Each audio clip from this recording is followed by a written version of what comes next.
Good evening, ladies and gentlemen, and welcome once again to the Hour of the Time. Well, as you can hear, my voice has not improved much, and you're going to have another interview tonight, only this one is really great.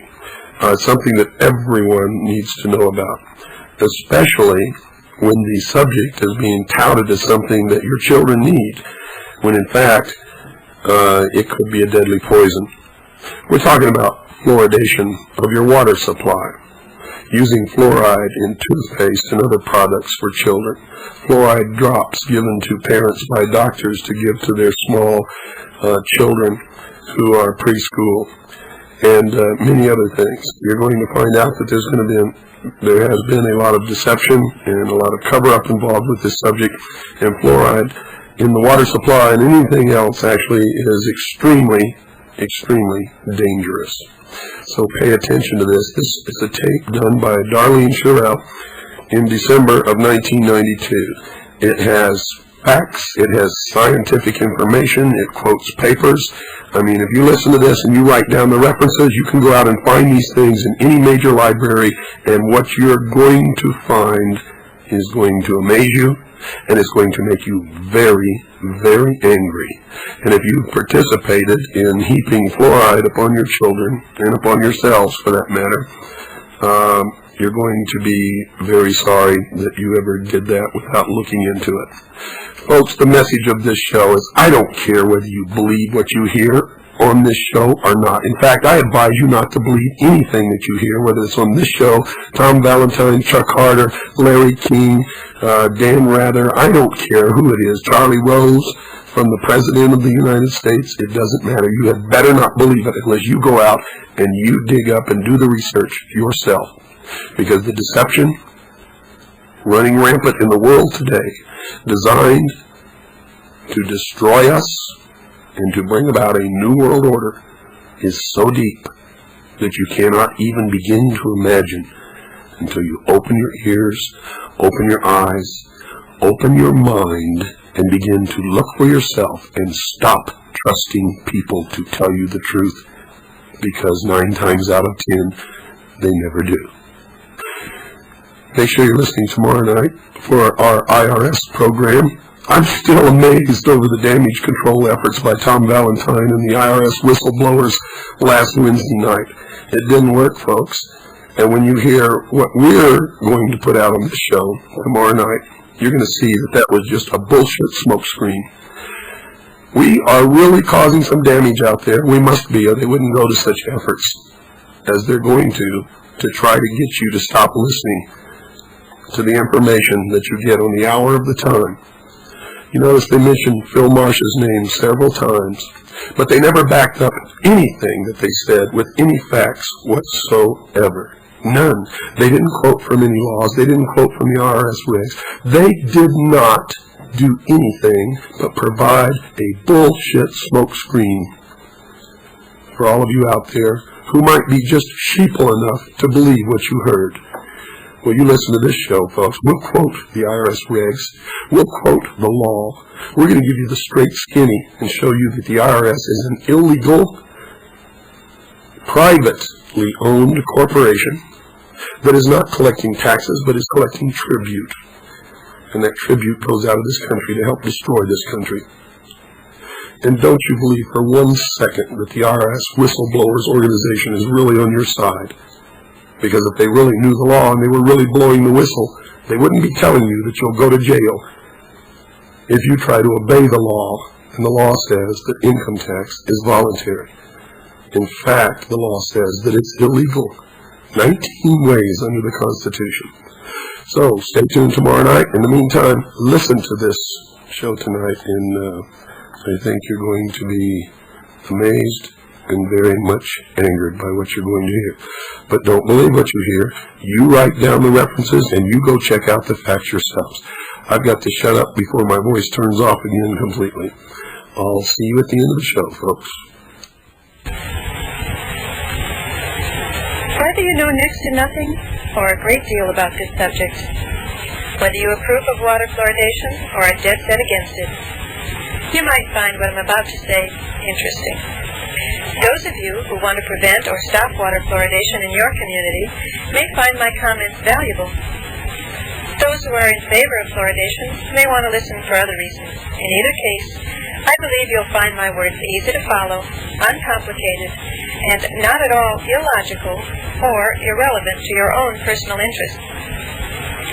The rationale for our belief in the safety of most things, whether it's sunshine, vitamins, food additives, alcohol, drugs, or even most trace elements like copper, lead, or lithium, is based on amount, on the level of our exposure. However, the rationale for belief in the benefit or safety of water fluoridation depends on many firmly entrenched and closely guarded prejudices, which have been nurtured over the years by experts. The American Dental Association, American Medical Association, the Surgeon General, the United States Public Health Service, the National Academy of Sciences, Environmental Protection Agency, your county and state health department, your city council, your dentist, physician, and probably even your next-door neighbor will all tell you that water fluoridation is a good idea. Those who claim to know will explain that the amount of fluoride we receive with optimal fluoridation, about 1 part per million in the water supply, is so small it can do no harm. Dozens of pro-fluoridation pamphlets, books, and magazine articles are available. Most have extensive references to the scientific journals or famous name authors with impressive credentials. The most widely circulated example is the American Dental Association pamphlet called Fluoridation Facts. I've received this pamphlet from my state and county health department, from the Center for Disease Control, from the American Dental Association itself, from dentists, and even from my congressman. It has a question and answer format in a large bibliography. On page 13 of Fluoridation Facts, you'll find the following statement. The possibility of adverse health effects from continuous low-level consumption of fluoride over long periods has been studied by the National Academy of Sciences.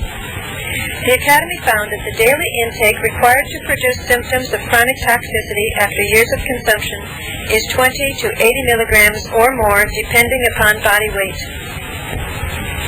These 20 to 80 milligram figures appear in nearly all pro-fluoridation materials which discuss safety. Obviously, if harm requires 20 to 80 milligrams or more for many years, then our present total daily dosage of only 5 milligrams or so can't do much harm. The 20 to 80 milligram figures are the basis for the Environmental Protection Agency's current drinking water standards. They're mentioned on page 45 of the U.S. Public Health Service's 1991 Review of Fluoride Benefits and Risks. And when the National Academy of Sciences determined our current recommended dietary allowances, these were the figures they considered accurate. But suppose these figures are not accurate. Suppose they were cooked up by a scientist with a purpose. Suppose for just a moment here that I will be able to prove beyond a shadow of a doubt that the 20 to 80 milligram figures are false. That not even one legitimate study exists concerning the safety of either natural or artificial water fluoridation. Suppose there's a very good reason to believe your own personal daily fluoride intake is having a detrimental effect on you. In 1970, the World Health Organization published a book called Fluorides in Human Health.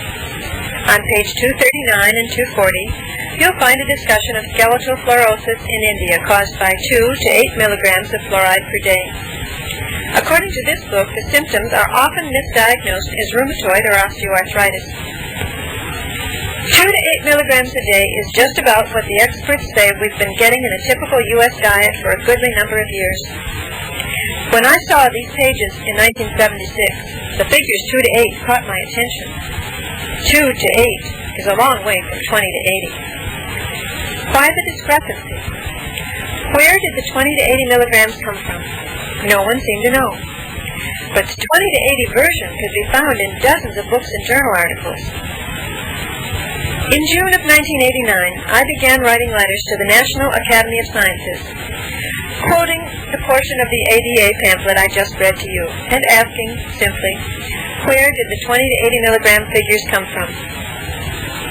14 months later, after some pressure from Senator Bob Graham of Florida, Dr. Paul R. Thomas of the Food and Nutrition Board at the Institute of Medicine at NAS wrote to tell me the ADA's use of the 20 to 80 milligram figures came from their statement on page 238 of the RDA report, and that their reference was a 1971 publication by the National Academy of Sciences called Fluoride. With his letter of August 10, Dr. Thomas sent a segment from that book calling my attention to page 211. He also sent the portion by Krishnamachari in the 5th edition of Trace Elements in Human and Animal Nutrition, edited by Walter Mertz, United States Department of Agriculture, and dated 1987. This article, he said, was also used in the most recent RDA report, but did not show the 20 to 80 milligram figures. Since fluoride, the National Academy of Sciences book of 1971, was a review and not a study, I wrote again, asking for the reference.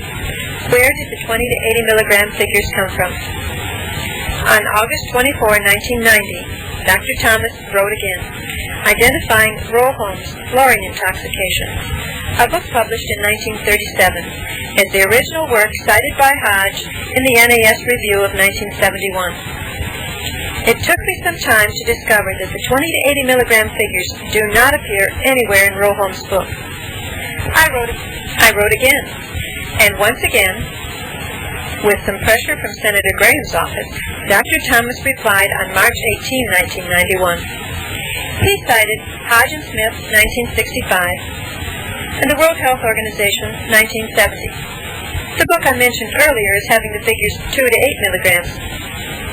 I found that in 1965, Hodge had cited himself as reference.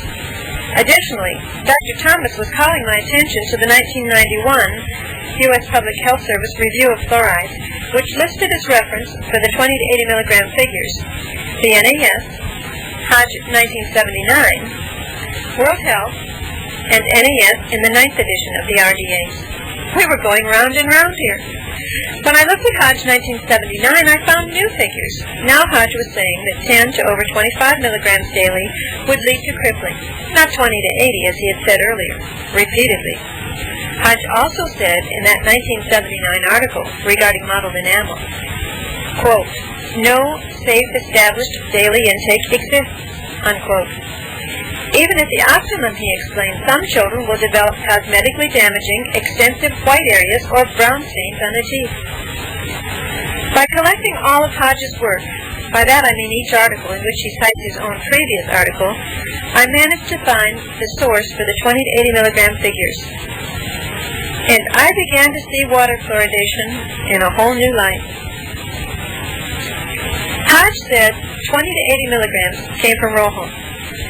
Dr. Thomas said he couldn't find a copy of Roholm at NAS. He believes Hodge was correct, and so apparently did practically everyone else. But in order to come up with the 20 to 80 milligram dosage, according to body weight, you have to first pick some range in weight, from the thin, short man to the tall, chubby one, say. And the tall, chubby ones, who according to Hodge ingested 80 milligrams or more of fluoride daily, had to weigh 503 to 880 pounds. Now let me say that again.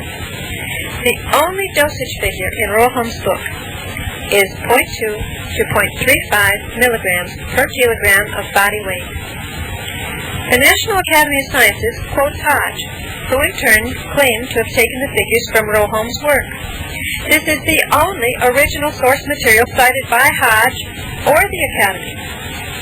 But if any of Rural Home's workers received as much as 80 milligrams of fluoride daily,